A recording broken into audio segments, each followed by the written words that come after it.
Dagit TV, kasama ka sa bawat kwento.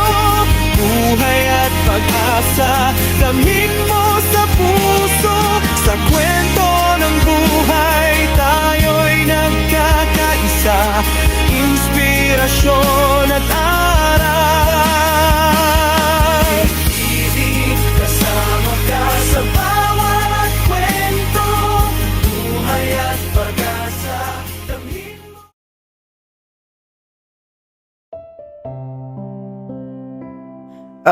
Rico, dahan-dahan lang lo, masakit.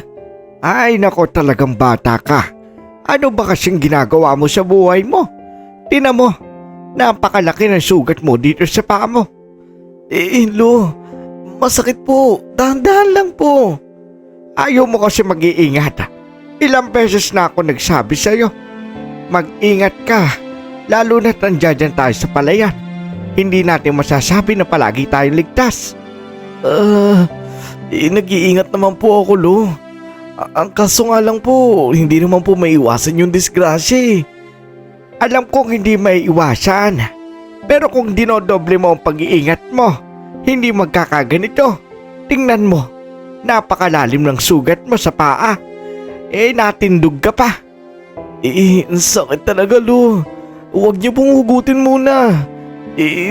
Hayaan niyo muna po. Dumudugo pa eh. Ikaw talagang bata ka. Alam mo, maliit ka pa lang. Sobrang kulit mo na. Alam ko naman nagtatrabaho ka para sa atin. Pero minsan, kapain mo rin ang sarili mo. Magdahan-dahan ka at mag-ingat palagi. Hindi ko naman po maiwasan, Lo eh. Alam niyo naman pong gustong-gusto ko lang din makatulong sa inyo. Gustong-gusto ko lang din na kahit papano makatulong ako para gumaan yung buhay natin. Alam niyo naman po na sarat na sarat tayo eh. Wala naman tayong ibang pagkukuhanan kundi ang pagpapaalay. Hayaan niyo po, mag-iingat po talaga ako sa susunod. Saka alam niyo naman po, Lo, ayoko na po kayong pagpalayin kasi lagi na lang po kayong nagkakasakit. Mahina na po kayo. Kaya kahit ganito, pinipilit kong ako na lang. Kung sana nga lang, Lo, may bota ako. Siguro hindi masusugatan yung paa ko. Wala naman kasi tayong pambili ng bota. Kung tutuusin lang kung may kakayahan lang ako na makabili ng bota hindi kita titiisin na lagi madisgrasya. Abay pa ilang beses mo na natitindog dyan sa palayan natin. Mag-ingat ka sa susunod. Opo, Lo. Rico, napakasakit talaga. Maligayang pagbabalik sa inyo mga kadagit. Alam ko na muli tayo na namang nagkasama-sama sa isang bidyong ito. Ang bidyong hindi lamang maghahatid ng kwento kundi ng aral sa ating buhay. Marami sa ating mga kababayan ang nakakaranas ng hirap sa buhay. Pero kahit ganon ay hindi nila naisipang sumuko. Bagay na talaga namang nakakatuwang isipin. Tunghayan po natin ang kwento ng ating isa sa letter sender. Itago na lamang po natin siya sa pangalang Leonard. Siya po at ang kanyang lolo na lang ang magkasama sa buhay. Bata pa lamang si Leonard ay lolo niya na ang nagpalaki sa kanya. Hindi na po nakita ni Leonard ang kanyang mga magulang.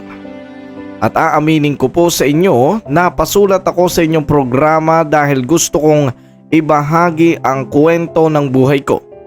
Hindi lamang para magpaantig kundi magbigay ng inspirasyon at aral sa inyong mga tagapakinig. Kaya naman Mr. Dagit at sa lahat ng mga kadagit ay kung handa na kayo ay paniguradong mapapaluha kayo. Kaya naman maghanda-handa na kayo na maraming tissue o panyo. Dahil panigurado kong babagabagi ng aking kwento ang inyong mga puso. Leonard, mag-almusal ka muna bago ka pumunta doon sa palayan. Lolo, salamat po ha. Kayo po ba? Kumain na po ba kayo? Kumain na naman ako kanina. Hindi nakatira sa bayan. Medyo nagugutom na rin kasi ako. Alam mo naman ako po, hindi ko naman hinahayaan na palagi kang pupunta ng palayan na walang laman ng tiyan mo. mahalaga pa rin na meron kang enerhiya kapag magtatrabaho. Maraming salamat po, Lolo. Siya nga po pala, Lolo. May ibibigay nga po pala ako sa inyo. Ay, ano ba yan? Ito po.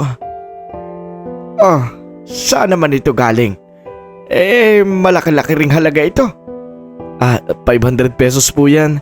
Ang totoo po niyan, Lolo, inipon ko po talaga yan nung nagpapalay pa lang tayo noon. Wala na rin naman po kasi akong maisip na mabili sa inyo. Ang totoo po niyan, gusto ko po sana kayong regaluhan. Hindi ko rin naman po kasi alam kung tatanggap pa kayo ng kung anumang regalo. Kaya, ayan po, pinera ko na lang. Alam mo, Apo, sa totoo lang natutuwa ako dahil noong pa man bata ka mabuti na ang puso mo. Alam kong mapagbigay, maunawain at napakabait mong bata. Huwag mong kalilimutan palaging lumingon sa taas. Dahil ang taas ang mas nakakaalam sa atin ng lahat ng mangyayari sa buhay natin. Lagi ka manalangin. Maraming salamat dito, Apo. Dahil ibabudget natin ito para dito sa bahay. Walang anuman po yun, Lo. Basta, ang gusto ko lang po, Lo, mag-relax lang muna po kayo. Hanggat kaya ko pong tumulong, tutulong ako sa inyo. Sayang nga lang, Apo. Kung nakikita ka sana ng mga magulang mo ngayon, panigurado akong ipagmamalaki ka nila. Dahil ako, Apo, ipinagmamalaki kita sa lahat ng nayon. Diyan niya kay kumparing Fred. Lagi ko sinasabi, yung apo ko kahit hindi nakatapos yon, abay napakabait na bata. Napakamaunawain. Daig mo pa ang edukado, anak. Maraming salamat po, Lolo. Lolo, nga po pala, may gusto po sana ako sabihin sa inyo. Ano naman yon, Apo? Ang totoo po niyan, nag-usap po kasi kami ng kaibigan ko. Yung po si Leo, yung sinasabi ko po sa inyo. Ay, natatandaan ko na.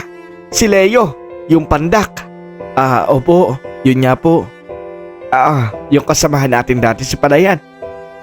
Opo. Ano napag-usapan nyo? Yun na nga po, Lo. Kasi po, sa totoo lang po, ayos naman po yung kinikita natin dito sa palay. Kahit pa paano, nakakakain tayo. Pero Lo, kung susumahin kasi, parang gipit pa rin tayo eh. Kahit kumikita tayo dito sa palayan, nahihirapan pa rin tayo na mag-budget. Ang gusto ko po sana kasi, Lo, sumama po ako kay Leo sa Manila. Maghahanap daw po kasi siya ng trabaho doon. Alam niyo po yun, Lo. Gusto ko lang din po kahit papano, baka may makita ko mas magandang opportunity doon. Gusto ko po kasi, Lo, kahit papano kumita ako ng malaki. Teka lang. Pinag-isipan mo na ba yan? Ang totoo po niyan, Lo, halos 10 beses ko po itong pinag-isipan. At nakapag-decide po ako na gusto ko pong sumama kay Leo. Gusto ko po maghanap ng trabaho sa Manila. Hindi madali ang plano mong yan. Mahirap sa Maynila. Lalo pat isa kang magsasaka. Hindi ka basta-basta tatanggapin sa trabaho. Kaya nga po, Lo, gusto ko lang din po sanang magbaka sakali. Kung sakali man po kasing magkakameron ako ng trabaho doon, panigurado naman po mas malaki yung kikitain ko doon kaysa dito sa pagpapalay. Ang totoo po kasi niyan, Lo, meron na po akong mga tropa na nakapunta ng Manila. Nagkameron sila ng trabaho. Nagpapalay din naman sila pero tinanggap sila sa Manila. Hindi naman siguro ganun ka, alam niyo yun, diskriminasyon doon. Hindi mo masasabi. Hindi mo nababasa ang utak ng mga tao. Ayaw kong maliiting ka doon, Apo. Ayaw kong maging mangmangka sa mata nila. Oo, sabihin nating may tiwala ako sa iyo. Naniniwala akong kaya mo. Pero Apo, hindi tayo marunong bumasa. Hindi ka nakapagtapos. Paano ka mabubuhay sa isang mundong puno ng teknolohiya, puno ng mga advanced na mga bagay? Kailangan mong matuto muna, Apo. Dito tayo sinilang. Ito yung trabaho natin. Hindi ba't maaaring yakapin na lamang natin ito? Sa totoo lang po, Lo, gusto ko naman po yung sinasabi niyo na magpapalay na lang, magsaka na lang, mag-ani. Pero Lo, iba pa rin po kasi talaga yung oportunidad na naghihintay sa akin sa Manila. Paano nga kung hindi ka matanggap? Sa tingin mo, saan ka pupulutin?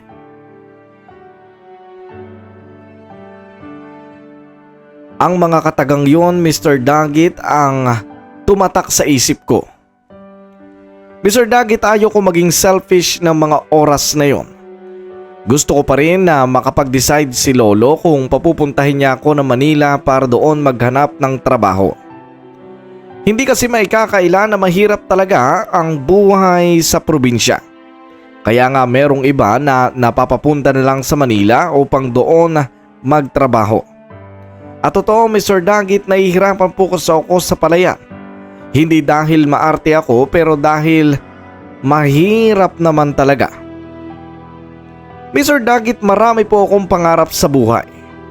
At ang totoo niyan, isa na doon ay ang ialis ko si Lolo sa kahirapan namin sa probinsya.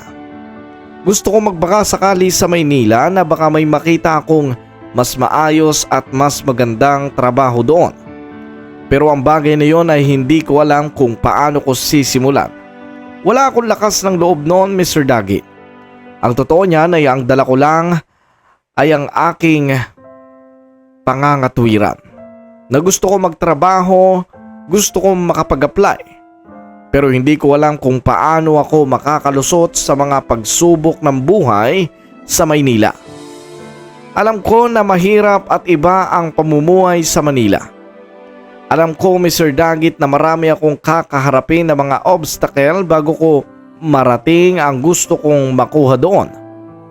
Pero lahat ng yon ay inihahanda ko na sa sarili ko. Lahat ng yon ay iniisip ko nang mangyayari sa akin. At gusto kong subukin at i-challenge ang sarili ko kung kaya ko ba. Magsasaka lamang po si Lolo at ako. At ang bagay na yon ang hindi ko matanggap sa buhay ko. Malakas pa ako, Mr. Dagit. 22 years old. At ang akin namang lolo ay nasa 73 years old na. Kaya naman gusto kong tumulong sa kanya dahil ako ang mas may lakas at ako ang mas may kapabilidad na tulungan siya. Kaya naman ang araw na yon ay hindi pa nakapag-decide si Lolo kung papayagan niya ako o hindi. Kaya naman nagantay lang ako kung kailan ko siya mapapapayag. Oh, pare. Kamusta na pala yung pagpapaalam mo doon sa lolo mo? Ayun nga pare. Sa totoo lang, nagpaalam na talaga ako eh. Para nagdadalawang isip si Lolo. Kasi nga naman, mahirap nga naman makapagsapalaran doon sa Manila. Lalo pa pare, galing tayo sa palayan. Magsasaka lang tayo. Parang ang hirap yatang ipakita ng mga resume natin doon. Hindi siguro matatanggap agad tayo. Pero alam mo yun, naniniwala na lang ako na baka may dumating na swerte, may tumanggap sa atin. Pero hindi ko pa makumbinsi si Lolo. Medyo nagdadalawang isip pa siya at kita ko sa mata niya na nag-aalala din siya eh. Ewan ko ba, hindi ko alam kung papayag siya. Pero alam mo, pinapanalangin ko na sana pumayag siya. Kasi nararamdaman ko kapag nakapunta ako ng Manila, paniguradong magiging maayos ang buhay ko. Ang buhay namin ni Lolo. Alam ko pare. Naiintindihan ko naman yung lolo mo.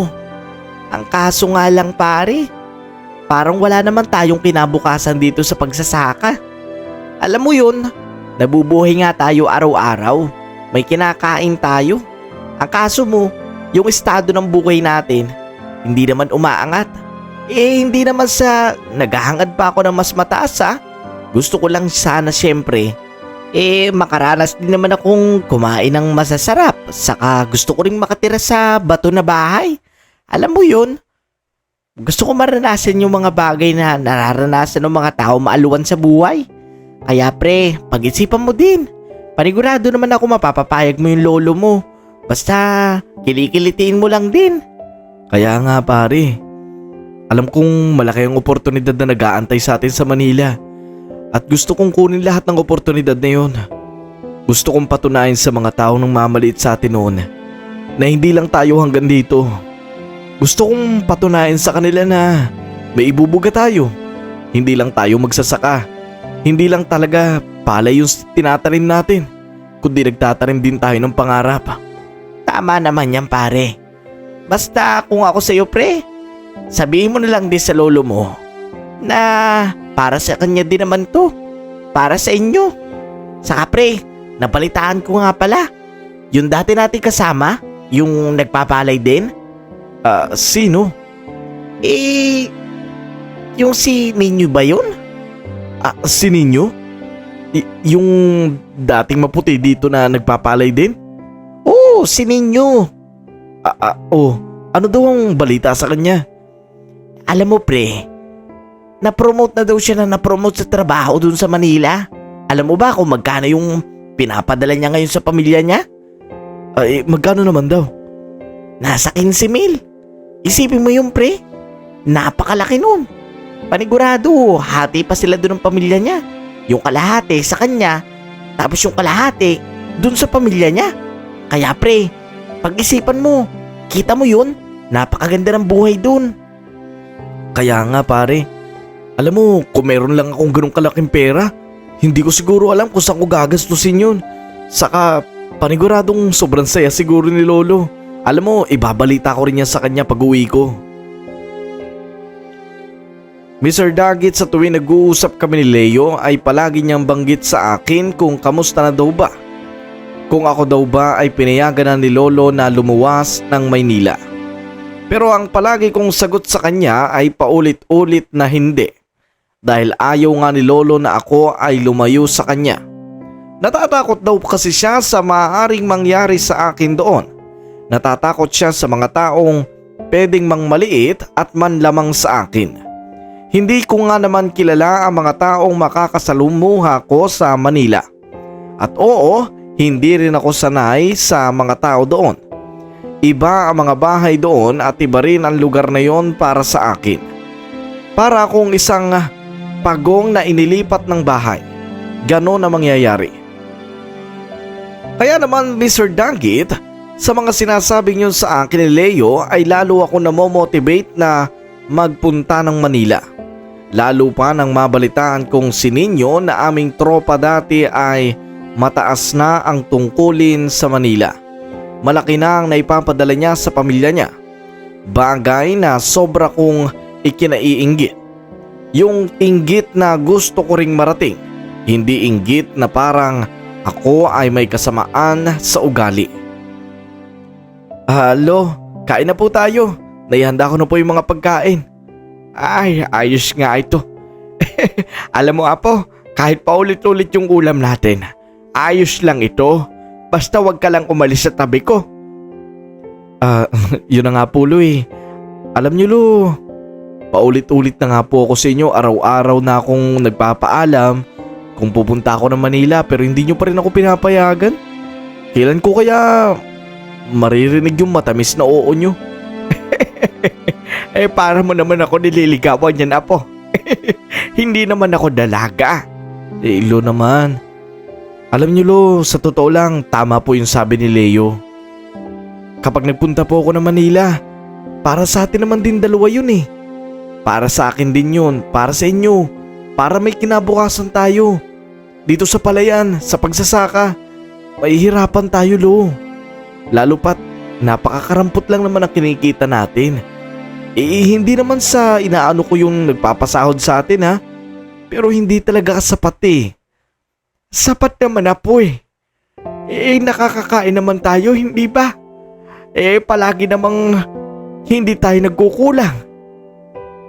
Lo, hanggang kailan ba tayo mag-uulam ng sardinas? Baka mamaya dyan na tayo mamatay sa dilate. Gusto ko rin po sana na makaahon tayo sa hirap ng buhay. Lo, Nangangarap din po ako. Sana man lang po payagan niyo na ako. Nangangarap po ako, Lo, na sana may angat ko kayo. Ayoko, Lo, na ganito na lang yung tingin ng mga tao sa atin. Gusto ko hindi kayo minamaliit. Nasasaktan ako, Lo, eh. Nasasaktan ako. Tuwing sinasabi ng mga tao na wala tayong narating.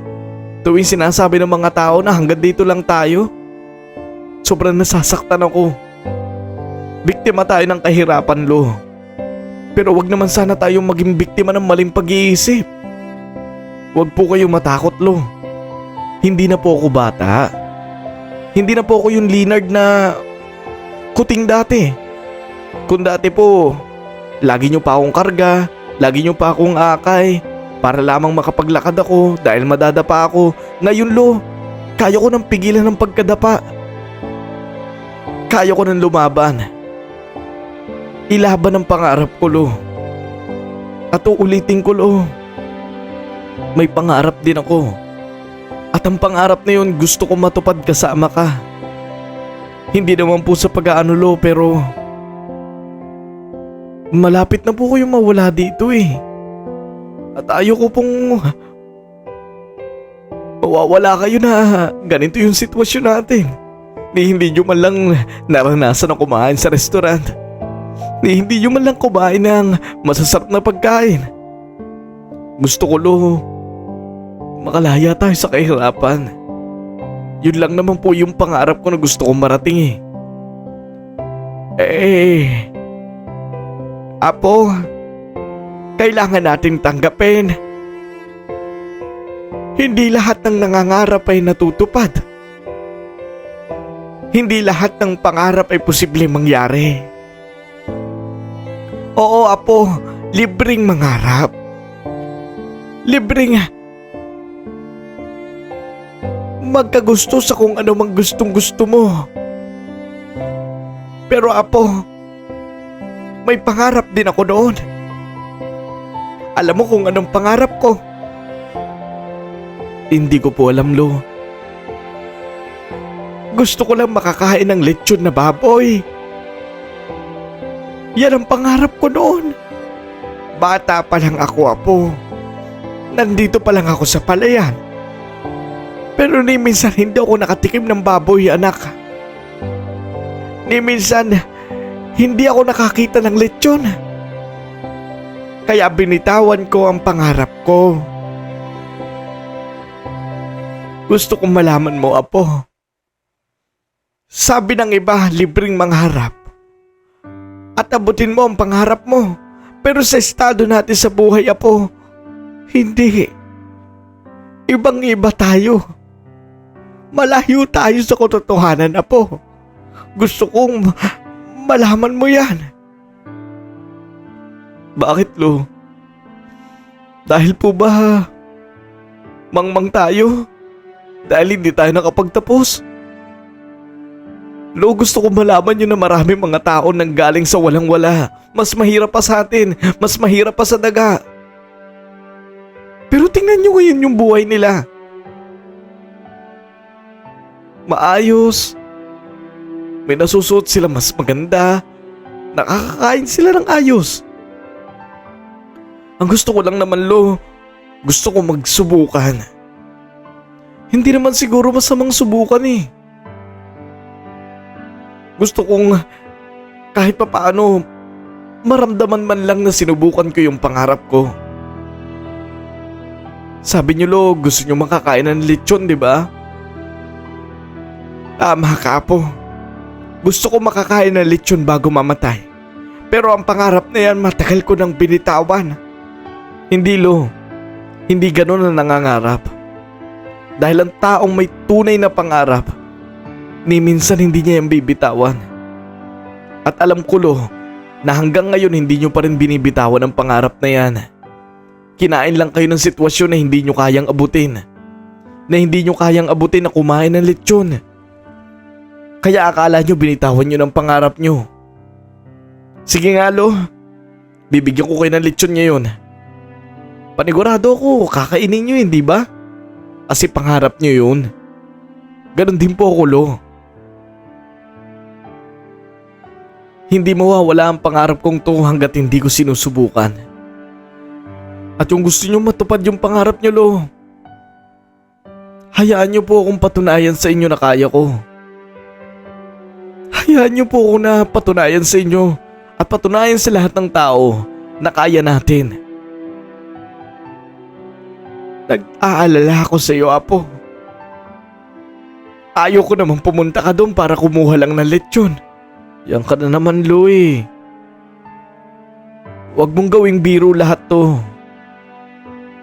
Pinapatawa lang kita. Naiiyak ka na kasi. Gusto ko po kasi talaga magpunta na Manila. Kaya sana po, payagan niyo na po ako. Pag-iisipan ko muna ang bagay na yan.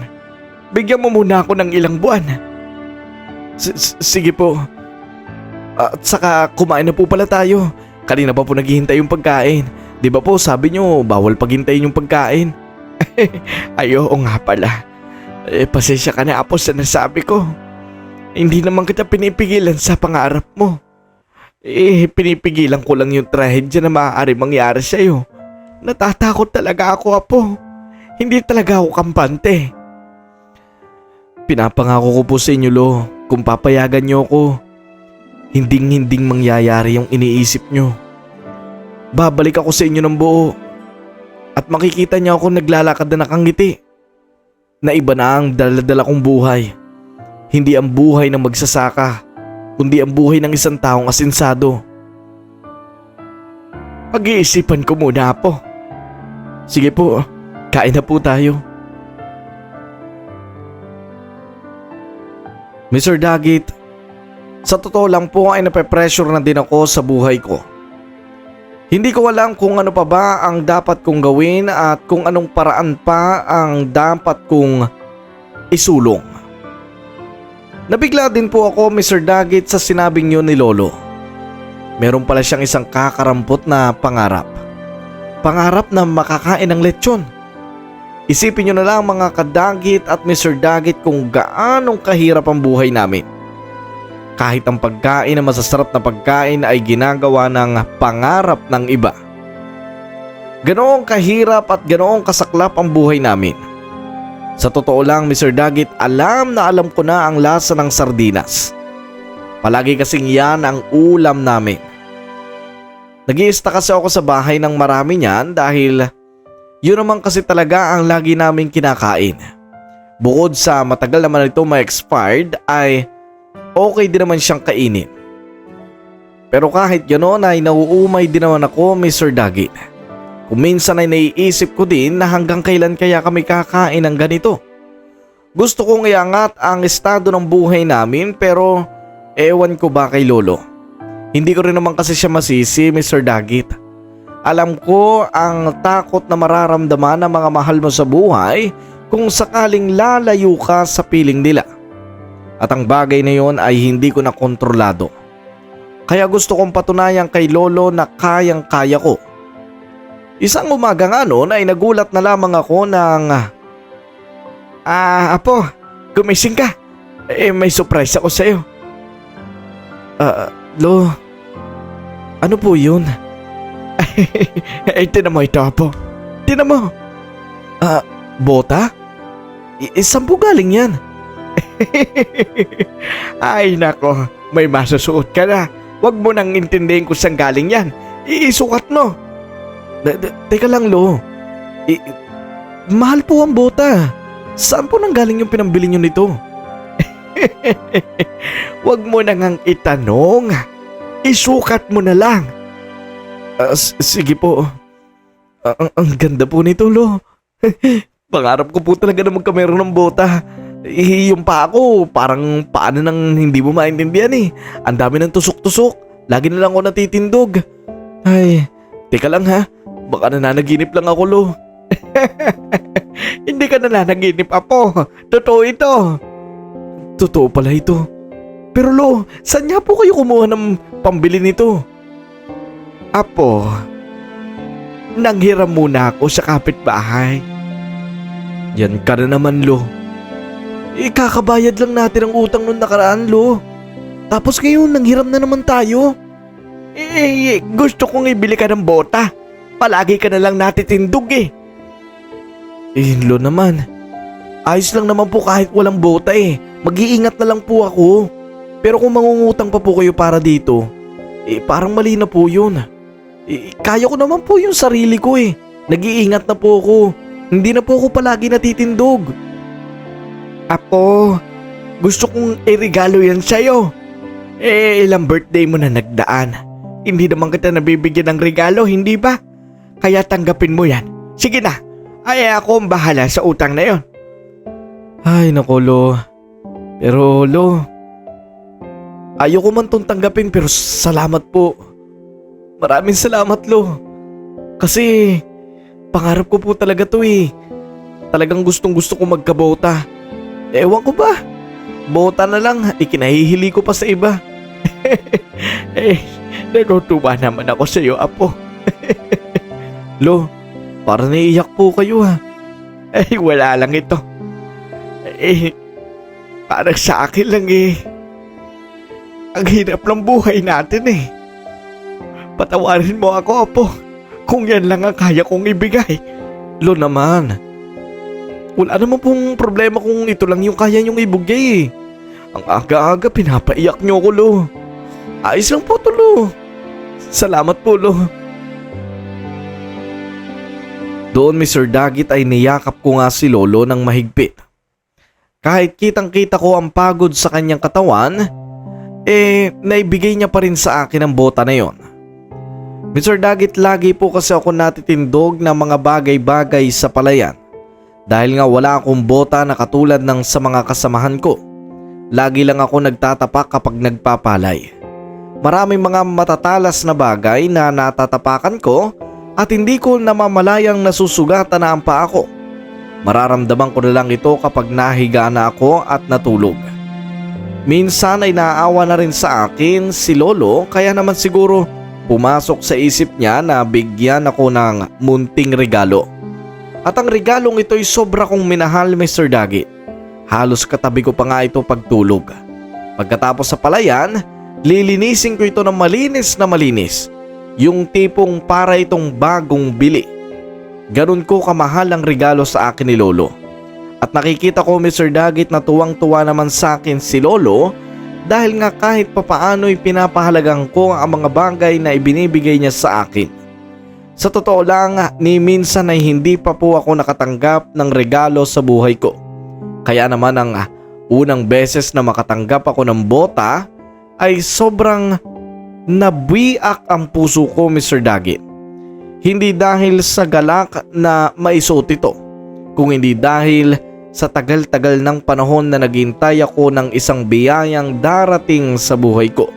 At yun ay sa pamamagitan ng aking mabait at mapagmahal na lolo. Kinabukasan niya Mr. Dagit sa palayan ay excited akong sumalubong kay Leo.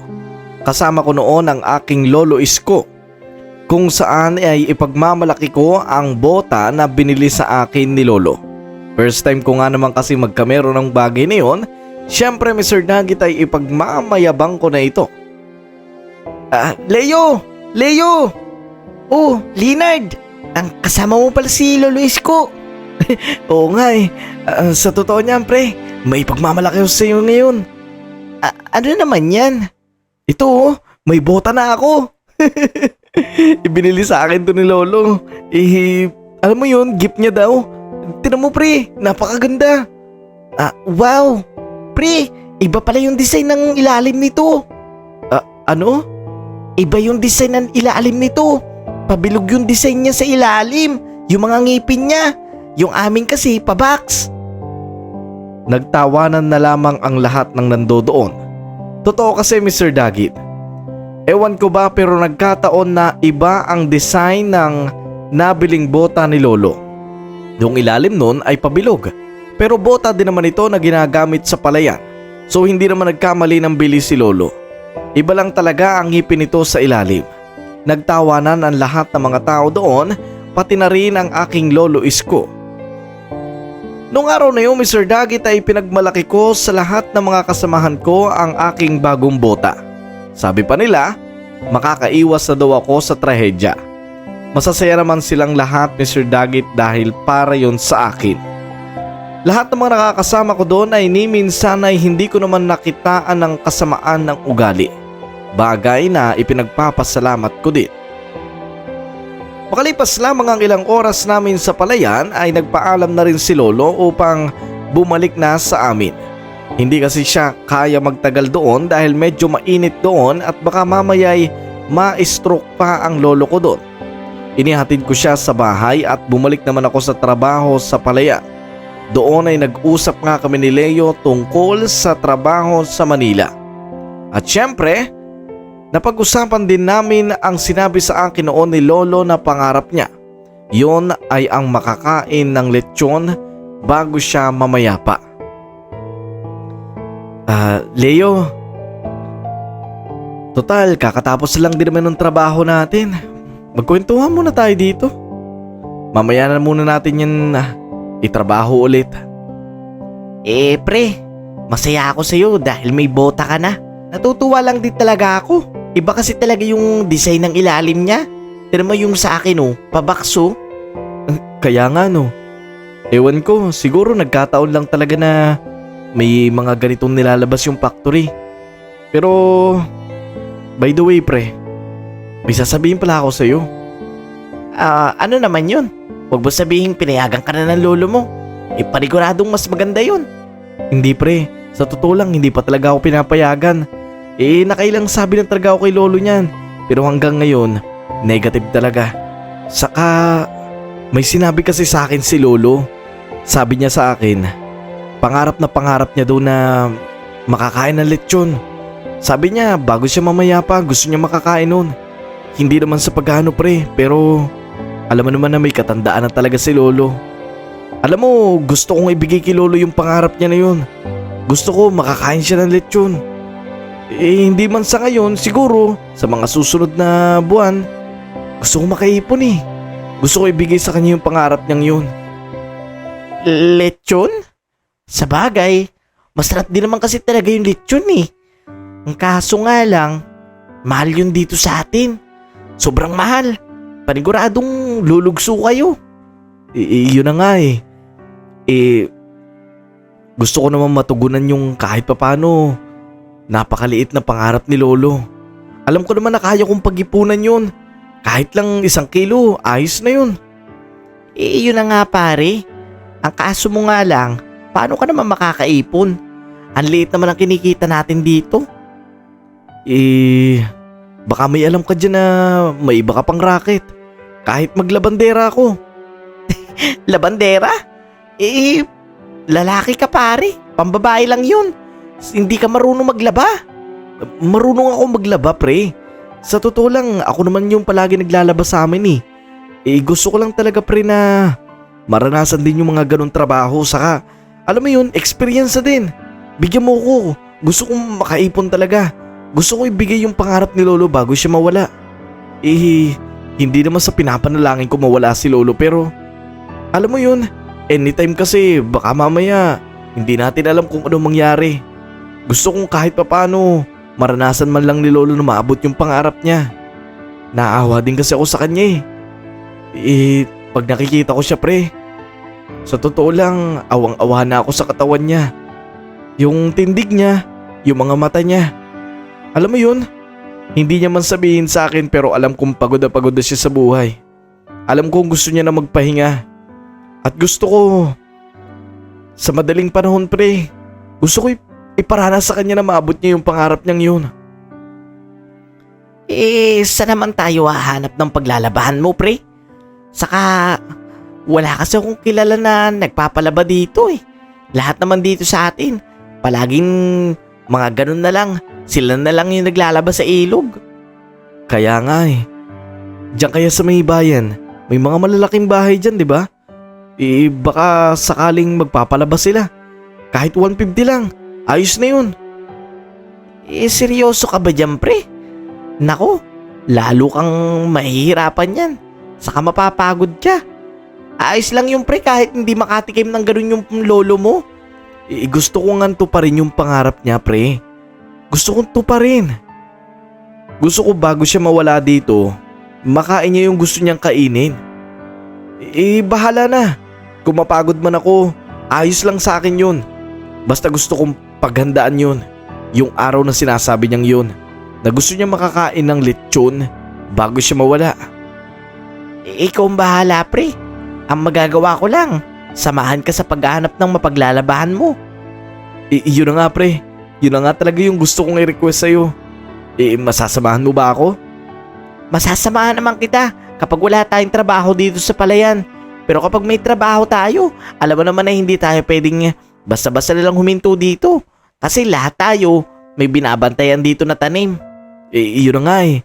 Sige pre, basta sabihan mo ko ha kung kailan ka pwede. Oo pre, ikaw pa. Napakalakas mo sa akin. Saka tama yan pre. Maganda nga yung iniisip mo.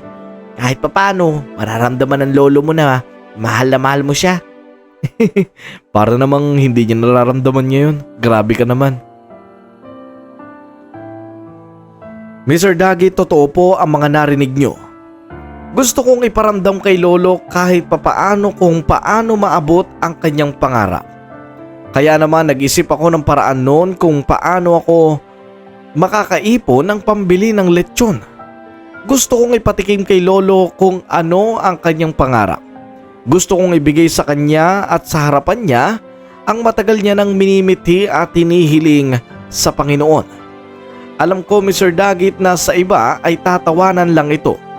Pero sa katulad naming nasa sa baba at nasa sa paanan, napakalaking halaga nito. Hindi ganong kadaling bumili sa amin ng ganito.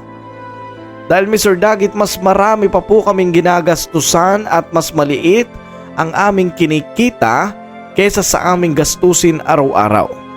Kaya kailangan ko pa maglabandera para lamang makabili ng pagkain na yon. Makalipas lamang ang ilang araw ay sinamahan din naman niya ako ng kaibigan kong si Leo sa paghahanap ng mapaglalabahan. Una naming pinuntahan ay ang bayan kung saan meron namang mga malalaking bahay na nandoon. May mga kaya sa buhay. Kaya naman doon ay unti-unti na nga kaming naghanap ng paglalabahan namin. Pre, napapagod na ako. Hanggang ngayon, wala pa rin nagpapalaba. Alam mo, kung nasa Manila lang tayo, ang bilis lang siguro. Dito kasi sa atin talaga pre, napaka-importante ng pera. Kaya yung iba, hindi talaga nagpapalaba. Kahit mayayaman. Ito na pre, last na bahay na to. Panigurado ko pre, makapagpalaba lang to sa akin ng mga ilang buwan. Makakaipon na ako eh. Itanong mo muna pre, kumato ka. Nag-doorbell kami sa isang malaking gate doon na may malaking bahay sa loob. Maya-maya pa ay may sumilip na isang lalaki. Oh, ano yun? Magandang araw po boss. Naghahanap lang po sana kami ng extra income. Rumaraket-raket, alam nyo na yun. Gusto ko lang po sanang pumasok sa inyo kahit paglalabandera. Kailangan ko lang kasi talaga po ng budget eh. May paggagastusan lang. At saka sana po, pagbigyan niyo po ako. Ayos naman po ako maglaba at malinis po ako maglaba. Saka mabango. Hindi naman po nawawala yung skills ko sa paglalaba. Para po kahit paano makapagpahinga din kayo. Ako nang bahala sa mga labahin niyo. Ay nako, wala kaming pera, umalis na kayo. Tika lang po, kahit 150 lang po. 150? Sige, 100. Paglalabahin kita. Nagkatinginan niya kami noon ni Leo. Sa isip-isip ko noon Mr. Dagit, binabarat na ako dahil nakikita ng lalaki na ito na ako ay hirap na hirap sa buhay. Kitang-kita niya kasi ang mga kasuotan namin na madudumi at alam niya na kami ay mga magsasaka. Ganon kaliit ang tingin ng mga tao sa amin doon sa lugar namin. Kaya naman, ganon na lang din ang pagsusumikap ko na makapaghanap ng trabaho sa Manila. Wala na ako nagawa nun Mr. Dagit dahil last na bahay na yon ay pumayag na din ako kahit 100 piso lamang ang kikitain ko. Well Mr. Dagit, nang pagpasok namin doon ay nagpaalam na din naman sa akin si Leo. Sa racket kasi na ito Mr. Dagit ay ako lang naman kasi talaga naghahanap ng extra income. Kaya naman umuwi na rin noon si Leo. Nagpasalamat ako na marami sa kanya dahil sa pagsama niya sa akin. Sinabihan niya pa ako na mag-ingat ako sa trabaho at inabot sa akin ang isang biskwit. Doon niya, Mr. Dagit, ay pinapasok na ako ng lalaki sa kanilang bahay. Oh, halika. Ito yan ang mga marurumi namin damit dito. Sabi mo, di ba? Magaling ka namang maglaba, saka mabilis, saka mabango. Opo, mabilis po at saka mabango. Alin po ba lalaban? Ito po ba? Oo, yan lahat. Nagulat ako nun, Mr. Dagit. Napakaraming lalaban. Sa tingin ko noon ay kukulangin ng isang araw kung lalaban ko yun lahat. Doon na lamang ako, Mr. Dagit, nalungkot sa kinalalagyan ko. Doon ko lahat naramdaman ang bigat na dinadala ko. Doon ko naramdaman lahat ng hirap ng buhay namin. Lahat ng kusot, lahat ng patak ng pawis ko ay tiniis ko. Wala rin naman kasi akong ibang nagawa, Mr. Dagit, kundi tanggapin ang trabahong ito dahil gustong gusto kong maibigay kay Lolo kung anuman ang ninanais niyang pangarap sa buhay. Doon nga, Mr. Dagit, ay sinimulan ko na nga ang paglalaba. Parang nagkalintos-lintos na ang mga daliri ko noon, Mr. Dagit, dahil sa sobrang dami ng nilaban ko. Ang nakaka-bad trip pa noon, Mr. Dagit, may nakita akong washing machine doon pero hindi yung pinagamit sa akin na may-ari. Ewan ko ba sa may-ari na yun? Parang may saltik. Parang hindi siya nakakaramdam na nahihirapan na ako. Ni merienda ay hindi niya ako binibigyan. Nang matapos nga ang trabaho ko ay binigyan niya ako ng 100 piso. Oh, ito na yung 100. Maraming salamat Ayos din naman yung laba mo. Chinek ko din naman. Mag-iwan ka sa akin ng number mo para matawagan kita kapag may labahin ulit dito.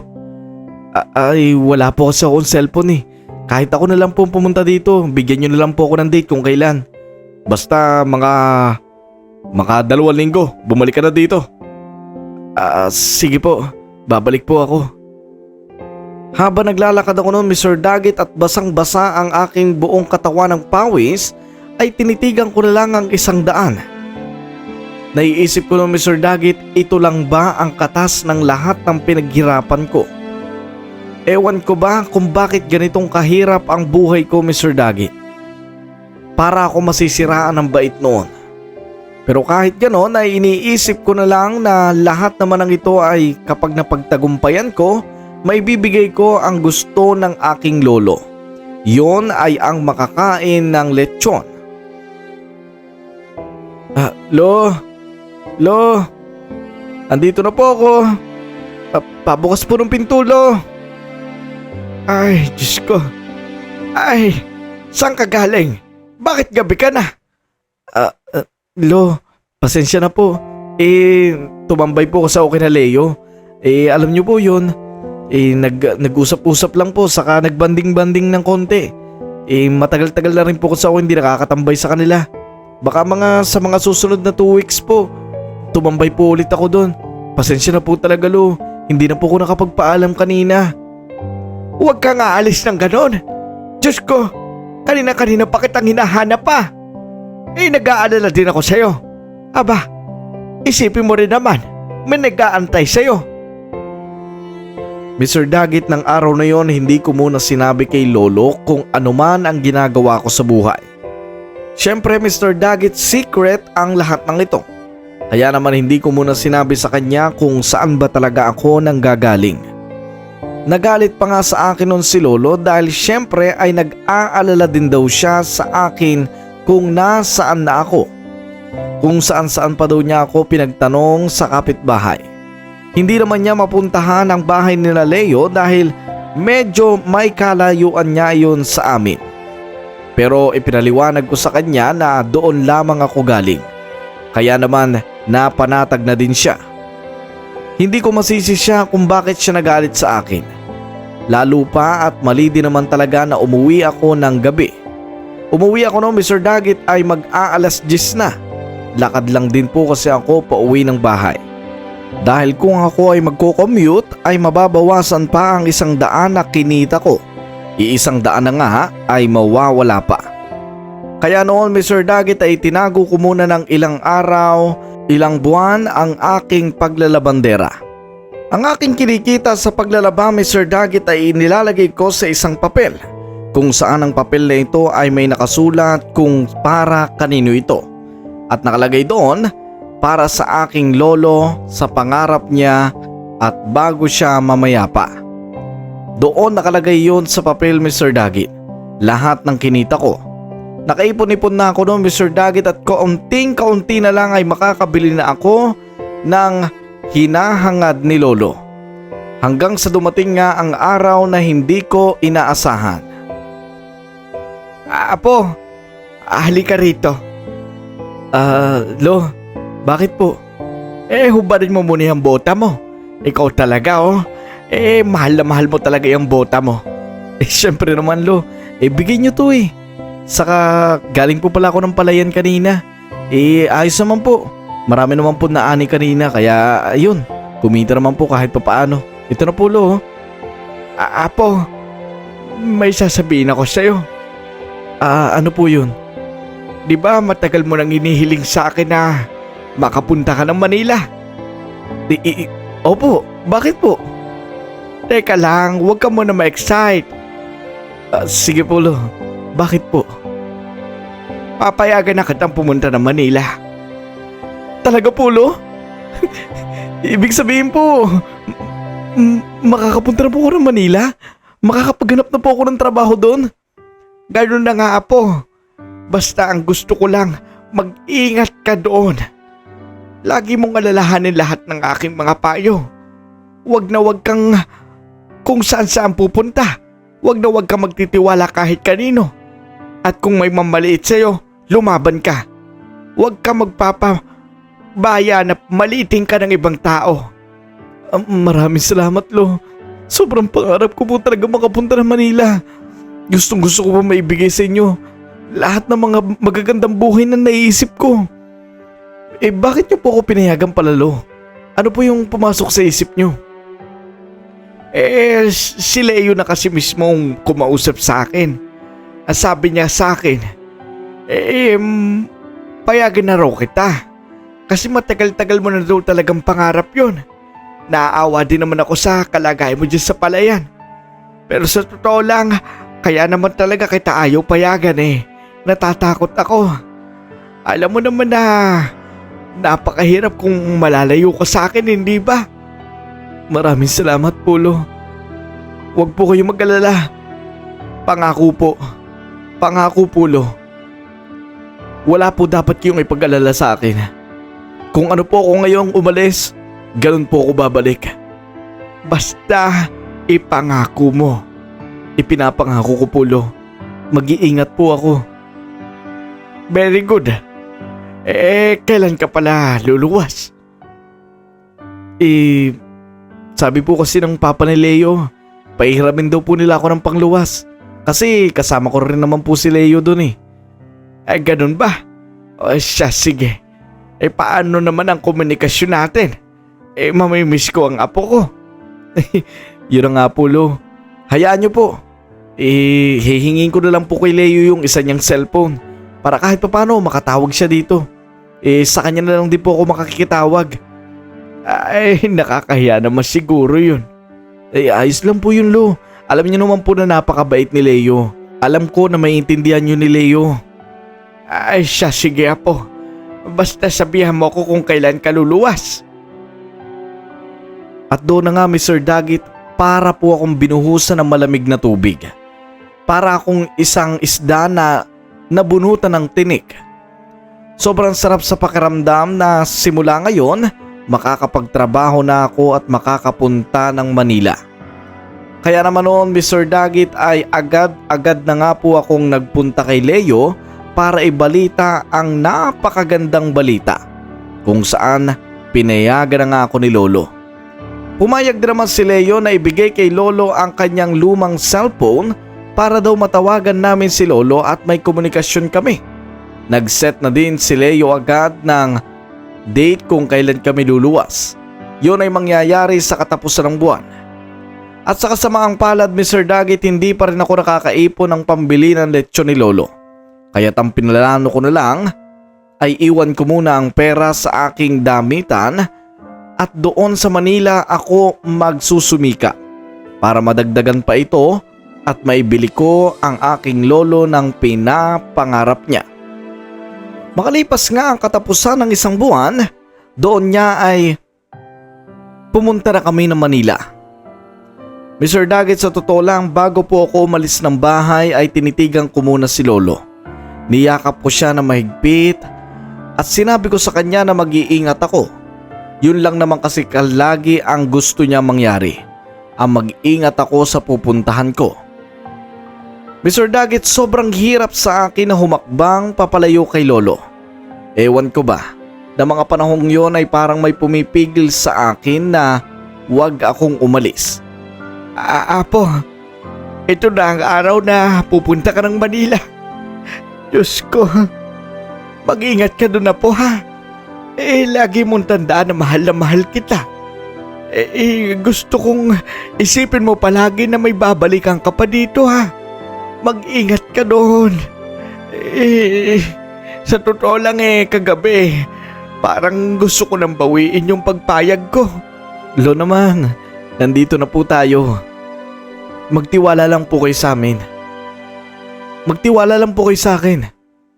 Pag nakakuha po ako ng trabaho doon na mas maayos, mas malaki yung kita, panigurado Lolo, magiging mas maayos yung buhay natin. At Lo, mamimiss ko po kayo.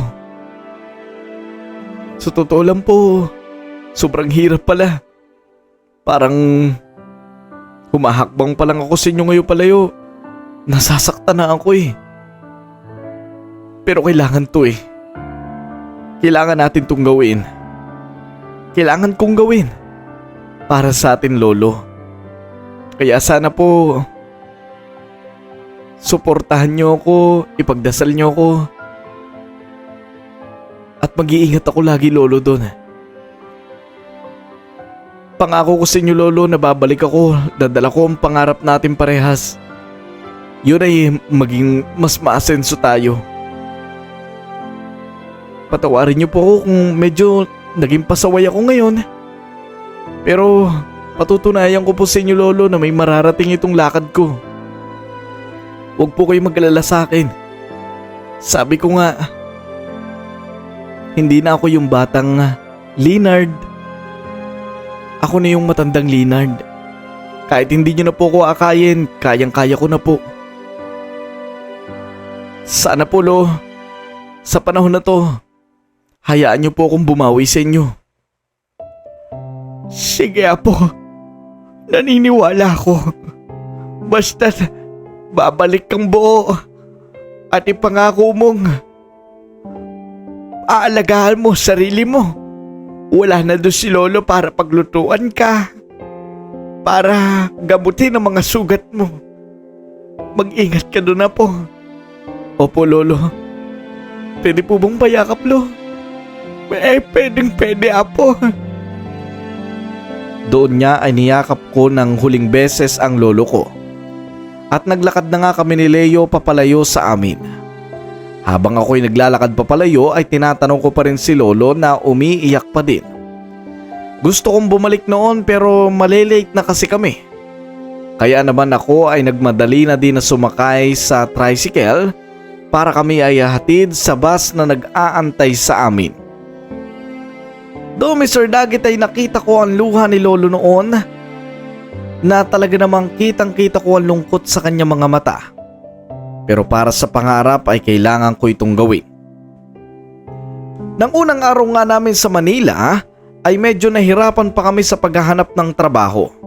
Mga makailan linggo pa nung makahanap kami ng trabaho. At well, ang nahanap naming trabaho, Mr. Dagit, ay sa construction site. Doon kami nagtrabaho ni Leo. Noong mga unang buwan ay nakakapagpadala pa naman ako hanggang sa... Bakit ka napatawag, Leo? Kamusta naman dyan yung apo ko? Kumain na ba yan? Eh, Lolo Isko, wala na po si Leonard. Na-aksidente po siya. Hindi na po siya naisuhod sa ospital. Karumal-dumal po yung nangyari sa kanya.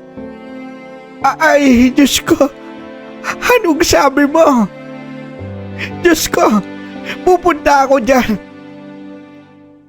Mr. Dagit, ako po si Lolo Isko. At ngayon ay binabasa ko ang sulat ng aking apo. Nang araw na yon ay nawala ang aking pinakamamahal na apo na si Leonard. Sobrang bilis ng pangyayari. Parang kailan lang nang umalis siya dito sa amin, ngayon ay babalik siyang nakalagay sa kabaong. Habang binabasa ko po ang sulat niyang ginawang ito ng kanyang talang buhay, ay nakasulat din pala dito na meron siyang iniwan na pera para sa aking pangarap bago mawala. Ang hindi ko alam ay Mauuna ka pa pala sa akin.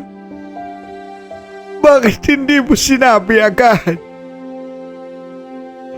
Ano ba naman yan, Leonard? Napakadaya mo. Bakit hindi mo sinabi sa akin agad? Pinaghahandaan mo ang pangarap ko bago ko pumanaw. Pero nauna kang mang-iwan. Sobrang miss na kita, Apo. Miss na kita. Kung kaya lang kitang pabangunin dyan sa kabahong at magsama tayong muli dito sa palayan, gagawin ko. Kumalma lamang po kayo, Lolo Isko. Alam ko pong mahirap to nangyari sa inyo. Tignan mo ito, Leo. Naglabandera pala siya dati para lamang may bili ako ng lechon. Grabe ginawa niya. Hindi ko alam kung paano ko susuklian yun ngayong wala na siya. Apo, kung nasan ka man ngayon, sana masaya ka. Sana naaalala mo pa si Lolo. Mahal na mahal kita, Apo. Salamat sa lahat ng pagmamahal na ibinigay mo sa akin. Patawarin mo ako kung naging pabigat ako. Lolo Isko, hindi po kayo naging pabigat sa kanya. Alam ko po na gusto niya lang din na magbago ang buhay niyo. Namimiss ko na rin po talaga tong kaibigan ko eh. Hindi ko rin po talaga inaasahan na mangyayari yun. Bumuhos na lamang ang emosyon sa bahay namin, Mr. Dagit. Noong araw na yun, Mr. Dagit, ay hindi ko na alam ang gagawin ko simula nang mawala ang aking apo. Minsan ay natutulala ako para ako masisiraan ng bait. Hindi ko alam kung paano ako muling magsisimula. Para akong natanggalan ng buto noon, Mr. Dagit. Sobrang sakit. Kami na lang kasing dalawa magkasama sa buhay ay nawala pa siya. Hindi ko alam kung paano ko susolusyonan ang bigat na nararamdaman ng puso ko. Alam ko na nandiyan siya palagi at binabantayan ako. Ang sakit lang kasing isipin, Mr. Dagit, na pinaghandaan niya ang lechon bago ako pumanaw. Ang nangyari ay mas nauna pa siyang nawala sa akin. Napakasakit na parang nakikita ko ang apo ko noon na hirap sa paglalaba. Napakasakit na kailangan niya tong gawin lahat para lamang sa pangarap ko. Kaya pala ayaw ko siyang payagan. Kaya pala hindi ako makumbinsi. Dahil ganito ang mangyayari sa kanya. Pero sabi nga, lahat ay kailangan nating tanggapin. We need to accept the facts. Kaya naman noon, Mr. Dagit, puro dasal na lang ang nagawa ko noon. Humihingi ako ng tulong sa Panginoon na muling makarecover sa bigat na dinadala ko. Kaya naman nung mga makailang buwan, makaisang taon, ay medyo nakaka-recover naman ako ng kaunti. Pero nandoon pa rin ang bigat na dinadala ko. Hanggang isang araw, paggising ko ng umaga ay, Apo? Apo? Wala ka na nga pala. Wala ka na nga pala sa tabi ko. Sana bigyan mo ko ng... Bigyan mo ko ng sign kung masaya ka ngayon. Kung kailangan ko bang ipagpatuloy ang buhay. Parang masisiraan ako ng bait eh. lumabas ako noon sa sakahan. Walang mga tao noon, Mr. Dagit. Dahil nga ng araw na yon, lahat ay walang trabaho. Cancel lahat. Kaya wala kang makikitang kahit anong bakas sa lupa. Wala kasi mga nagpunta doon. Malinis ang palayan. Hanggang sa nakita ko na lang ang bakas sa lupa na parang may isang bakas ng bota. Pabilog ang ngipin nun.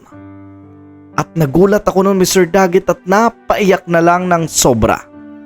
Alam ko na ito ang sign ng aking anak, ng aking apo, para sabihin sa akin na magpatuloy ako sa buhay. At dito na nga po natatapos ang kwento naming maglolo. Nawa po'y maraming naantig at natuto sa kwentong ito. Kung minsan, may mga pangarap na gusto nating matupad. Pero hindi lahat ng pangarap ay ating nagagawa. May mga bagay na hindi natin kayang ipredict na mangyayari sa ating panahon. Pero ang kailangan lang natin ay sundin ang puso natin. Sundin ang nilalaman ng ating utak at ng ating isipan. Huwag tayong magpapadala sa emosyon. Dahil kung minsan mas nakakasira pa ang kasiyahan kesa sa kalungkutan. Doon ko natututunan na ang lahat pala ng kasiyahang dinulot sa akin ng apo ko ay siya ring magbubunga ng sobrang biyak ng pusong ibibigay niya sa akin. Ito ang kwento ko, Mr. Dagit, na dinagdagan ko na lang ang sulat ng aking apo dahil hindi niya na naituloy ng simulang mawala siya. At nawa po'y maraming na-inspire dito sa aming kwento. Maraming salamat po sa programang Dagit TV. Dito po kami nakapili na channel na dapat naming pagsabihan ang aming kwento dahil ito ang channel na alam naming makakapagbigay at makakapag-deliver ng maayos ng aking kwento. Maraming salamat po sa lahat ng bumubuo ng DGT o Dagit TV sa YouTube. At yun na nga mga kadagit ang kwento ng ating letter sender. Nawa po ay marami kayong natutunan sa kwentong ito. Medyo nakakalungkot man na ang lahat ng yun ay nangyari ng isang iglap pero kailangan natin tanggapin mga kadagit. Hindi lahat kasi ay susunod sa kung ano man ang gusto natin. Kung minsan ay mabibigla na lang tayo sa isang balita, kung minsan ay mabibigla na lang tayo na parang nandoon na tayo sa punto ng buhay natin na nasa sa baba na tayo at umiiyak. Hindi natin kasi alam ang mangyayari sa future. Pero ang pinakamatibay na sandata sa lahat ay ang pagdadasal at paniniwalang kaya mong bumangon kahit sa hirap ng pinagdaanan mo. Gayanin natin si Lolo Isko na kahit nawala ang kanyang apo ay nakaya niyang bumangon. At syempre, maraming salamat sa ating mga kadagit na hanggang ngayon ay nandito, nanonood, at sa mga bago pa lamang pong pasok sa aming channel, mag-subscribe na po kayo at hit na rin ang notification bell nang sa ganon ay palagi kayo ma-update tuwing may bago tayong upload. Mag-comment na rin po kayo at akin niyang babasahin at pupusuan. Maraming salamat mga kadagit, hanggang sa susunod ulit na video. Yun lamang po. Peace out.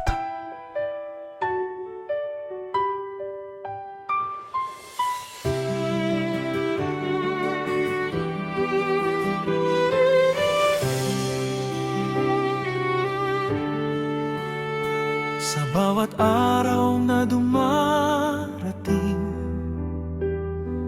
may bagong simula. Dagi TV ang kasama mo sa